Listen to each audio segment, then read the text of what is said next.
Peace and love and welcome to the Los Angeles Sentinel Daily Brief. This is where we talk black and talk back to the headlines that are impacting the black experience. I'm Niele Anderson, and here's what you need to know for today.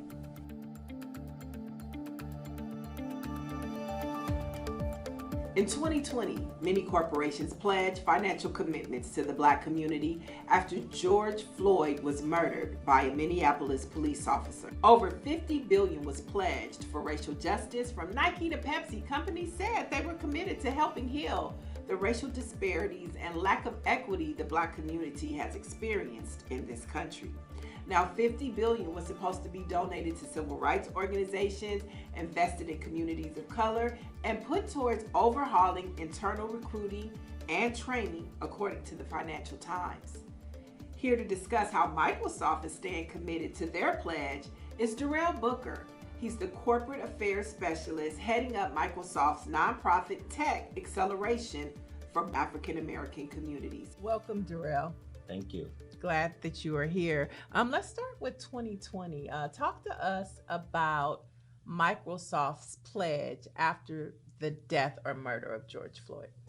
Yeah, very quickly, no more than a week after the killing of George Floyd, Microsoft, put out a set of commitments and looked across our entire company and said, what can we do to address racial injustices? So, whether it was from our human resources and recruiting standpoint and how we are working more with HBCUs and recruiting, more black talent, getting more blacks within leadership, providing capital to minority-owned banks, bring in more black suppliers. We kind of look on the education side, bringing our computer science program to more schools within, our black and brown communities, all a part of ending that digital divide.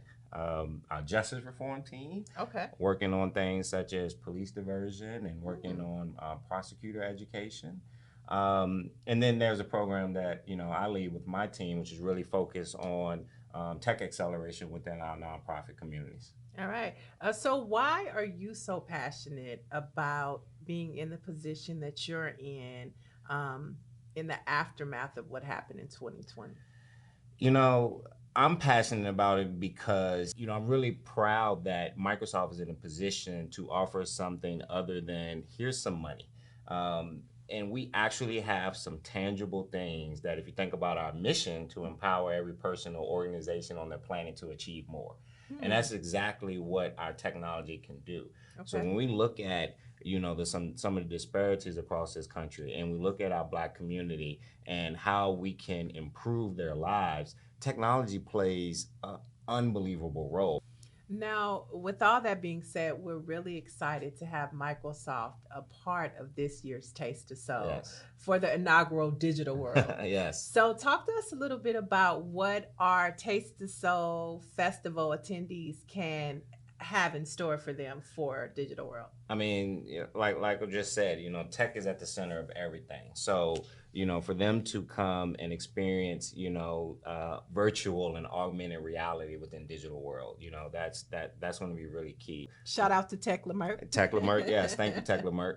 The podcast that we'll be recording and kind of being up and close to that, but also the space where they're going to be able to interact with the rest of the Microsoft team. Love that. And learn about some of the offerings and things that we have from affordable devices to digital literacy and skilling, as well as, like I said, the program that I lead, which is designed at bringing free software and engineering support to our nonprofits that's doing that vital work in our community. So firsthand, anybody that's a nonprofit board member, a volunteer, or a leader, they'll be able to sign up for that tech acceleration program right there on the spot. Right. And so Microsoft, we're happy to say, will be on the road to Taste of Soul. So every Monday and Wednesday, Microsoft will be sponsoring the Daily Brief. For us to be, sponsoring and bringing the Daily Brief to everyone is really exciting. All right. So you'll hear more from Microsoft in the weeks to come, and you'll definitely be able to check them out at this year's Taste of Soul. Thank you so much, Darrell. And of course, we'll be talking soon. Thank you, and see you at Taste of Soul.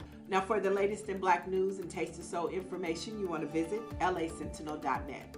I'm Niele Anderson, and you have just been Debriefed. Today's Daily Brief is brought to you by Microsoft, a proud sponsor of Taste of Soul's digital world. Microsoft, bringing tech innovation to the Black community. Hey, y'all. Hey, this is your Taste of Soul fun fact of the day. Now, did you know that the LA Sentinel is the producer behind Taste of Soul? Not only do we put out print publication every week, but we produce the largest free one-day street festival in Southern California. 2019, we had more than 350,000 people on the historic Crenshaw Boulevard. Now, the LA Sentinel is the voice of the community speaking for itself, and this year is the 17th annual Taste of Soul. Now, we've always been a small team with a big vision, but of course, we cannot do this without our partners. Mothers in Action, County of LA, City of LA, Radio Free 102.3 KJLH, CBS 2 Cal 9, 94.7 The Wave, Baldwin Hills, Crenshaw Plaza, and the law firm of Ivy, McNeil, Wyatt, Purcell, and Diggs. So, come October 15th, we want to see you on the Shaw for a great day of family, food, fun, and respect. See y'all there.